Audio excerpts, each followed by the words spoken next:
Previously on The Clown is Down. I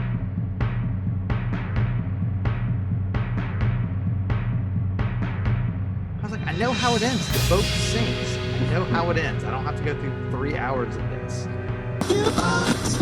So that if no one might not know where it's coming from, I'll just yell things. I'll just go, nothing negative. You called me. Yeah. Because of money, you idiot. You have to pay us for work. I'm just the dude with the dog, you know, and like they have You're paid. This is why I pay you money. He-Man action figure itself is if you put a hockey mask on his face and turn him into Lord Humongous. Yeah, That would have been an improvement. Maybe this old man doesn't know how to work the internet. Yeah. Live in the here and now. Stop living in the past. I don't trust the government. Or Leprechaun in space.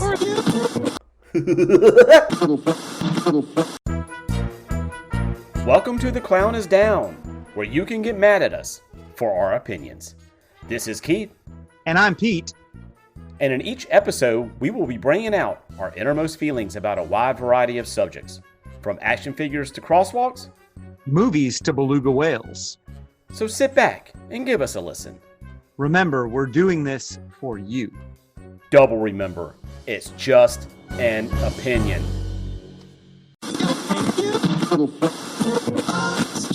Hey, welcome to The Clown is Down. This is Keith, And this is Pete. and it's time for a new episode. So sit back and get ready for a take 2 of adaptations. An adaptation of what we did when we didn't hit the record button. And a certain person's mic, mine, was squelching all over the place. Squelching. We're using technical terms now. And don't forget, if you like what we're doing here, rate us on wherever you get your podcasts, Spotify, Apple, wherever you pick up your podcasts. Give us a like, give us 5 stars, do whatever you need to do to help us get the word out there. Also, you can follow us on Instagram at Clown is Down. Shoot us a message there if you want to discuss something, if you want to come on the podcast, if you want us to talk about something or hear something, let us know. You know, jump in our DMs, hit us up, smash that like, and we'll like you back. You can watch some, we'll put up some kick-ass memes. Oh, I think I'm turning into a porcupine.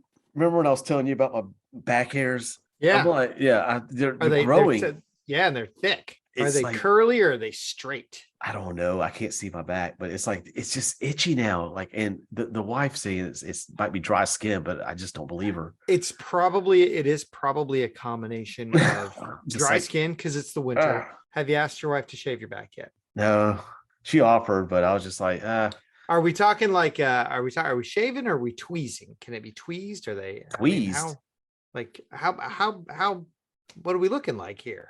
I mean, is it like no, it's growing. I can pluck them out? Other than back hairs, I guess what else has been on my mind is something that we tried to record, did not work out. That mic I had was bad. It was, I mean, those headphones. It was crap. So we're gonna try to give this one a second go if you're okay with it. I'm okay with that. All I right, don't remember so, what I said, so Yeah. So I don't remember it. anyway. So this is Was any of it salvageable? Well, That's here's the fine. problem. This is a take 2 that we're all about to do about movie adaptations. Because This is good because yeah, okay. All right. because the last one, what happened was when I was trying to go back and do all the editing on it, every time we start talking, it would go. Your mic was doing that. It was terrible. And then there was that little situation where I forgot to hit record. Remember that? Yeah. And then we said a bunch of things, and then We it was said a like lot great. of things. And it was great. That was the 10 best minutes. part. And then I went back. I was like, "Oh crap!" So then we tried to go back to do it. It was just the biggest mess. So anyway, take 2. Here we go. Action. Adaptations. Would you like to give us a history on adaptations? I'm just going to give you a sentence. Just okay, that's fine. So what we're going to be talking about with the adaptations is basically a pre-existing work that has been made into a film. So just think about, like, your favorite book or your favorite comic or your favorite cartoon or your favorite video game that's being made into a movie or a TV series. There might be some spoilers in this, but I'm gonna try not to. But go. You know what? I think we should go ahead right now and say we're gonna spoil it. All right, we'll just go ahead and say we're gonna spoil up to episode 3. Yes, because that's okay. Yeah, then we'll have to get this out before episode 4. But well, episode 4 already came out. So okay. Well, then we'll go ahead and we'll talk, because full disclosure, I know nothing of what you're wanting to discuss here. I don't follow it. I don't play the game. So the game we're talking about in the question is Last of Us, and I am a huge fan of that game, and it has become one of my, and I'm going to say this is a bold statement, it has become my favorite story I've ever played, and up to the time of this podcast, it is my favorite story that I've ever played, and I have played it many times. I'm playing along right now while the show's playing, just for the fun of it. I'm having fun doing that. Reason why I want to talk about adaptations is because I was talking to somebody, and the first thing they said to me when I was like, we were talking about it, I was talking about some other guy, and he was telling me, he goes, well, do you really want to see them do the exact thing that you played? He goes, I mean, wouldn't you be tired of that? And honestly, I was kind of like, yeah. I was like, because I don't know too many. I mean, correct me if I'm wrong. I mean, just go at it, or anybody else correct me. I was racking my brain thinking about it. I don't know too many that have like adaptations that I've seen that have been like completely, like, from beginning to end exactly the way it was told. Like in a book or in a video game story when it's transferred to film or TV. And it's not that, like, I'm against changes. It's just the fact that I'm like, I just want to see how it would be, you know what I mean, if they did like from beginning to end, exactly like it was in a novel or a video game or a comic. Just curious, I mean, I would love just to see that. It's just neat. Now, Last of Us has been kind of doing that. I mean, the first 2 episodes, I mean, there are the same conversations. The sets freaking amazing. They look exactly like on the game. They've only done some minor tweakage, and I don't hate it. I mean, it makes sense, because you have to. You're going to have to change things for a screen and to tell a smoother story, because you're not going to get all the playable action that you have to do, which could be like redundant and boring. So you have to move the plot along. It's a different medium. I mean, it's got to be done differently at some point. Yeah, and it wasn't until the 3rd episode where they changed up things, which is Frank and Bill's episode. When I've not seen it, but I heard from a lot of people that they did make a change. And when we had originally recorded this, we had not seen that episode. It was still shot for shot and blah blah blah. So how do you feel about it now? Because you had said that you liked the faithful adaptations, and I feel differently. I'm okay with an adaptation changing or going a different direction using different characters. How do you feel about it now that you've seen it, now that they started out so strongly and so shot for shot, line for line from the original, and now they're making changes? Because I mean, I don't know what they've changed, but I've heard that they're making changes. Yeah, well, I do like. I mean, I'm like I said before, I'm not completely against changes. I do. I just what I'm saying is, like, I get excited when I actually see something that's starting to follow closely to something. You know what I mean? Like a game I played. You're close to it. You're very involved in it. And I just want to. You want a faithful adaptation of something that you love. And but I didn't hate it. Now, when I was watching it, I think the problem with someone that, like, with me, that was because it was a great episode. It was really cool.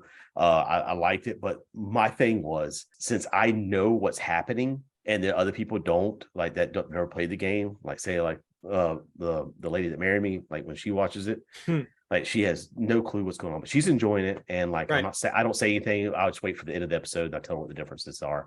My problem with like when the first viewing of it was I was getting excited about certain things, waiting for it to happen. You know what I mean? Your anticipation of things that you know. Yeah, so because things that I find great and funny, you know what I mean, like just phenomenal that happened in it. And I was just like waiting and I'm waiting and I'm waiting and I'm like, where I go, okay, this is the point where this is about to happen. Okay, so I was kind of taken away from it because I was expecting, since the first two episodes had followed it so closely, I was expecting certain things to happen. And then when they never did, I was kind of missing the episode. I really wasn't paying attention. Is that because you were so involved waiting for these things? I was waiting. All right. So, and here's the spoiler part. God, man, I hate giving spoilers because it's all right. It's already happened. It's all right. People are either watching it or they're not. All right. So, what I missed out on, which for those who haven't played the game and are watching and watched the show, one thing you missed out on is that's an interaction between Ellie and Bill that is absolutely hilarious, and I loved it in the game so much. I every time I play it, it's like my favorite part. They just butt heads so bad. And like they have nothing nice to say to each other the entire time.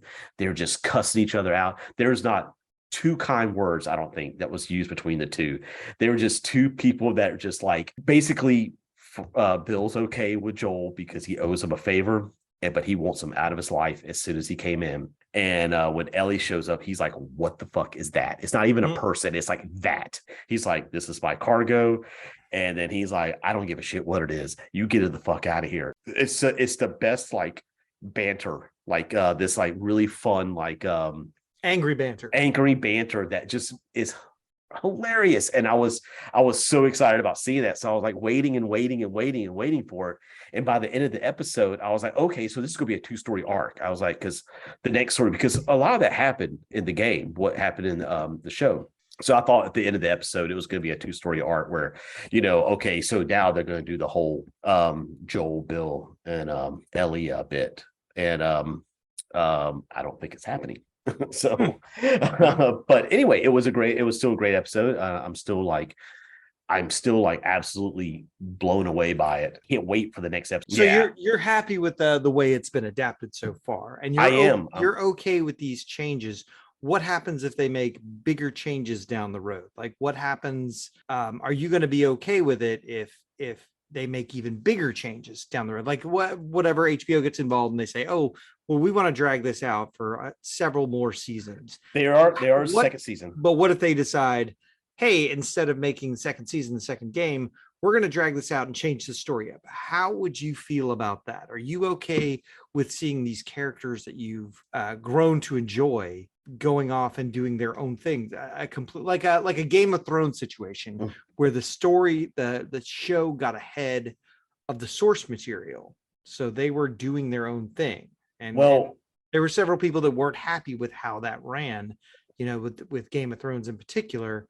Once it got past the source material and D&D took over, basically, or whoever those guys were, people weren't happy with the product that was coming out, and they were soured on it because they enjoyed these characters, they enjoyed the books, and they enjoyed the characters, and then they felt kind of, this isn't what this character would do. I'm actually I'm not worried about that with the series because they have it has a beginning, middle, and end. The game has that. The game that you enjoy so much has a beginning, middle, and end. What if they take your beginning, middle, and end and they change it? I'm sure they're not going to, but how are you going to feel as a fan if they take this adaptation and because at the end of the day, HBO they want to make money. And if they have a successful show, they're going to stretch it out and they're going to make changes. You may not get the version of the show that you played in the game.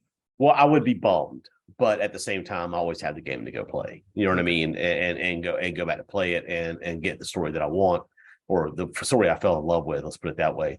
But I would feel bummed because the people that haven't played the game that are watching the series aren't going to get the same story that made it so popular and made it so good, and they're going to be missing out. Because I mean, I could always just go back and play the game. Right. and enjoy it. But there's just something about seeing it without Live having to on play screen, it. Yeah, without having to make decisions and play it and just watching it play out. That is like exciting for me. And I love it. Well, are there any adaptations that you've been disappointed with?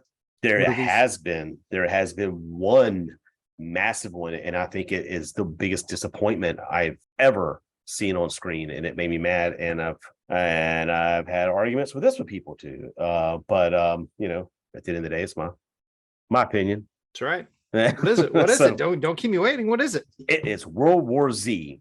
Oh, and World War Z is the worst adaptation I've ever seen of any movie out there because, again, I love the book. Fast read. If you haven't read it, Max Brooks, pick it up. It's fun to read. And the only thing that movie and that book have in common are the title and zombies. World level events are very hard to do on in a movie. Yeah, I think you're right. I think a television show where each chapter would be somebody else, culminating in something, and way better. And for the people that don't know what World War Z is about, it's set 5 years after. This is in the first chapter. It's set 5 years after the zombie war, the apocalypse, and it's about this reporter traveling around the world and just interviewing people about where they were when the zombie apocalypse happened. Some of the stories intertwine and then some connect, but at the end of the book, it's basically just like this diary of this journalist who's traveling around the world. And then there's the movie where it's this guy, hero with his family, and like he's got to travel around to find the cure all over the world. Basically, the movie is pretty much a chapter in the book. It should have been just that. It's like that he should have been interviewing Brad Pitt. Because you can't do a world level event in a movie like that. It's just not going to work. This wasn't called World War Z. I'd really like this movie. So you got stuck on that. That's what bothered you the most. Yeah. They took the name of something you really enjoyed, and they just used the name and took a basic premise of it and then just did whatever they wanted with it. All right, that's fair enough. What about you? Favorites or unhappy with? Because let's go with the favorites first. Okay, one of my favorite adaptations from book to film has two. Probably my favorite adaptation of book to film has got to be Fear and Loathing in Las Vegas. It stays very faithful to Hunter's novel, and there's a few parts that get fuzzy, but they keep a lot of the main lines, they keep a lot of the points of the book, and I think it stays very faithful to Hunter S. Thompson.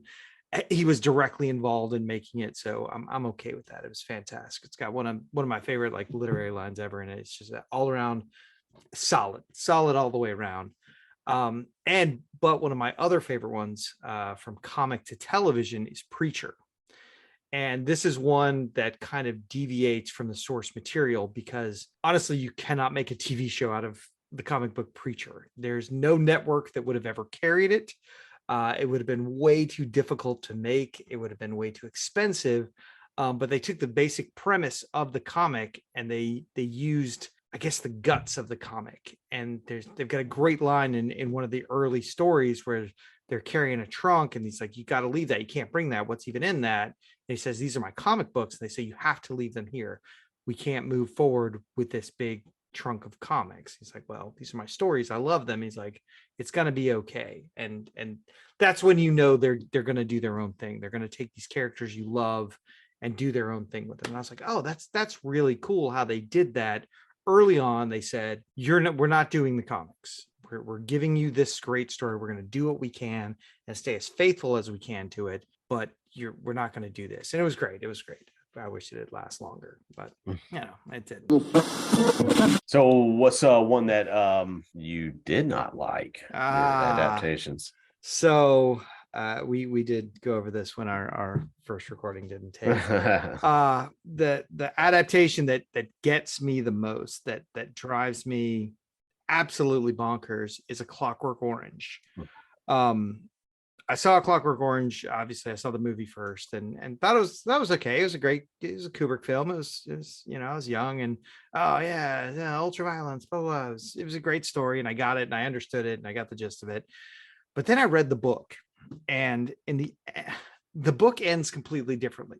There's a whole nother chapter in the book that changes the story completely, like 1000% complete, and it's better. It's leaps and bounds better, the book. And I was, when I first read it, I was floored. I was absolutely floored that this story that I enjoyed so much completely changed for the better. And I was dumb. I was like, why would they leave out this final chapter in the movie that it changes everything? And now I have a hard time going back and actually watching that movie now, because I know it doesn't fulfill the story, and it drives me crazy that there's a whole nother arc in the story, and it changes the whole story from start to finish. It drives me absolutely bonkers that Stanley Kubrick or whoever made the decision to make this movie and not leave this last chapter in. And there's a whole like thing of there were some published books where the chapter wasn't in there, and I was like, no, that final chapter makes the book. It makes the whole thing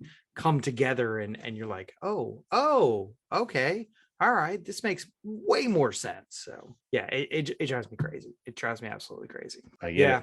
Another adaptation that I didn't care for, but I was excited for until I saw it, was they put out an animated Killing Joke. And for those, I'm sure everybody listens to this is familiar. The Killing Joke's a Batman comic book that came out in the 80s.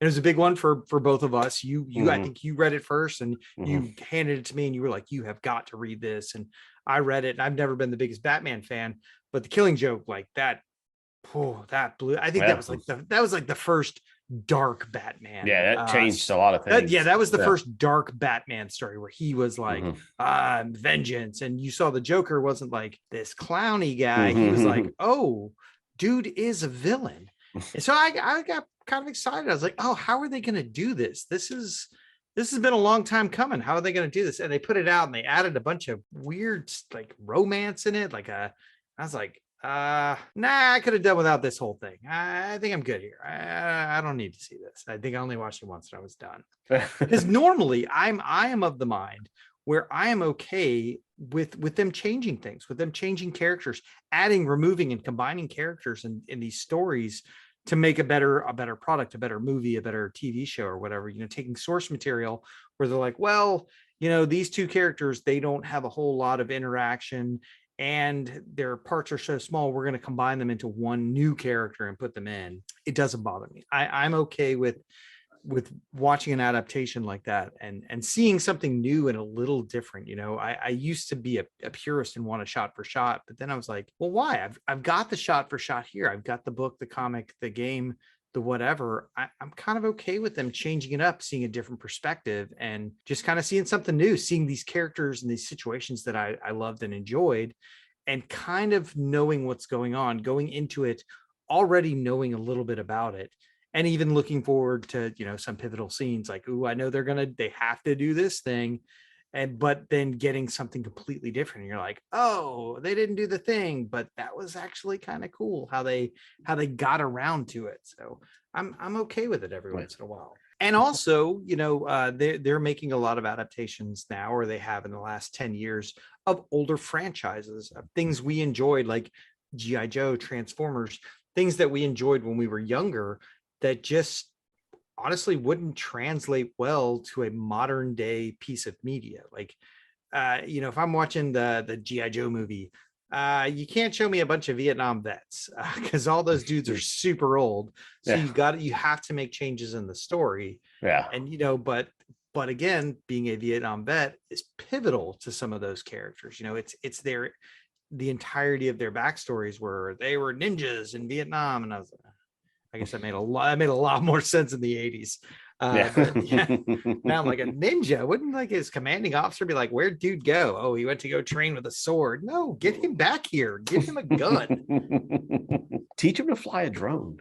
Yeah, just fly a drone now. That's all you gotta do. There you go, Snake Eyes. Fly your drone while sitting in a trailer in Arizona while you bomb some village halfway across the world. And then this time it would be like, it would just be some dude sitting there with sunglasses on, and his drone would look like Snake Eyes with like Snake Eyes would be the drone. Yeah. There you go. You just made a new adaptation. Look at that. Is there anything that's been that hasn't been adapted that you like to see? So like you finally got your Last of Us, which that's a big thing for you. That's yeah. Red Dead Redemption. I could see that. You're big into video games. They should make a Zelda. Why don't they do that? Make a Zelda. They're making a Mario movie. Why don't they make a Zelda movie? I like Zelda's Zelda. great. I like Zelda. Zelda's my jam. Ocarina of Time is where it's at. I remember having my very first apartment playing Ocarina of Time. I had 3 games. I had Ocarina of Time, GoldenEye, and Rogue Squadron. And man, I played the hell out of that game. I loved that game. You imagine like if Zelda was done like in the style of Lord of the Rings, like you know what I mean? Like, dude, that would be that would be awesome. That would be cool. And maybe if the Mario movie does great, they'll license it. I've said this. I'll say it again. I will watch anything. I will. Yeah, I'm the same. Especially in the theater. I will. So where do we stand on adaptations? Well, my clown is down for adaptations being a little loosey-goosey with the original material. I'm okay with them playing with source material and changing it up a little bit, giving me a taste of the original story, as long as they finish the story. I'm okay with it. I'm okay with adaptations not having to be shot for shot, not having to be dedicated to the original storylines. I'm okay with it. Well, my clown is down on. I am more in the camp of I like it being closer to the source material because that's why the story is so good and I want to see it. But I am cool with when they change things up. If it makes sense, it makes sense.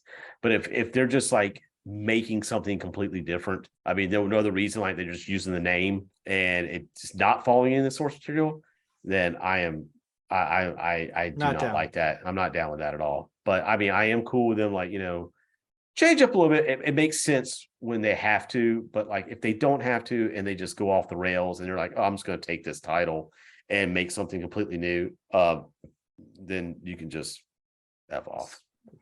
My clown is down on that. All right. It's so annoying. You know what else bothers me? I was thinking about Star Wars the other day. I was thinking about the Empire because I watched part of Andor again, and there's the whole Empire there, blah blah blah blah, and the government of the Empire is just the same government that won the Clone Wars that everybody was all rah behind. It's not like the Emperor was doing every single thing in the Empire. It's the same people who were running shit. They just woke up one day and they said, oh, hey, you got a new outfit and wear this new patch. We're the Empire now instead of the Republic. Okay, cool, new ship. Hey, my uniform's gray now. The Empire's so evil. No, it's the same shit government it was before. You think we're wrong, or you think our clown should not have been down, let us know why. Let us know why we're wrong, or you think we're wrong, because remember, these are our opinions. That's right.